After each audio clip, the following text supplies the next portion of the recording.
শিক্ষার্থীদের শতভাগ উপস্থিতি নিশ্চিতকরণে বানিয়াগাতি শিজনাত একাডেমিতে অভিভাবক সমাবেশ। আশিকুল ইসলাম, বেলকুচি, সিরাজগঞ্জ প্রতিনিধি। এর পাঠানো ভিডিও তথ্যচিত্রে দেখুন বিস্তারিত প্রতিবেদনে। সিরাজগঞ্জের বেলকুচি উপজেলার বানিয়াগাতি শিজনাত একাডেমি স্কুল অ্যান্ড কলেজে আসন্ন 2026 সালের এসএসসি পরীক্ষার্থীদের শিক্ষার মান উন্নয়ন ও শ্রেণীকক্ষে শতভাগ উপস্থিতি নিশ্চিতকরণে অভিভাবক মণ্ডলীদের সাথে মতবিনিময় সভা অনুষ্ঠিত হয়েছে। মঙ্গলবার 19 আগস্ট সকাল 11টায় বিদ্যালয় প্রাঙ্গণে এ সভার আয়োজন করা হয়। অনুষ্ঠানে সভাপতিত্ব করেন উপজেলা আইসিটি অফিসার জনাব মোহাম্মদ ইমান আলী।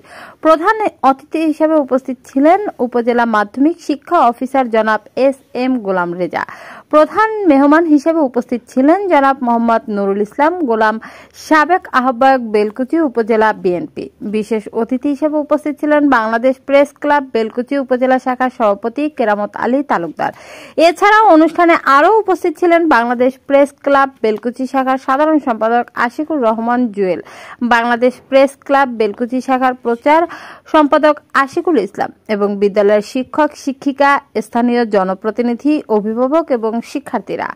সভায় অতিথিবৃন্দ বলেন, এসএসসি পরীক্ষার্থীদের সাফল্যের জন্য বিদ্যালয় ও অভিভাবকদের সমন্বিত প্রচেষ্টা প্রয়োজন। শিক্ষার্থীদের নিয়মিত পাঠদান, বাড়ির কাজ মনোযোগ দিয়ে সম্পন্ন করা, মোবাইল ফোনের অপব্যবহার থেকে দূরে রাখা এবং পরীক্ষার পূর্ব প্রস্তুতির উপর গুরুত্ব দিতে হবে।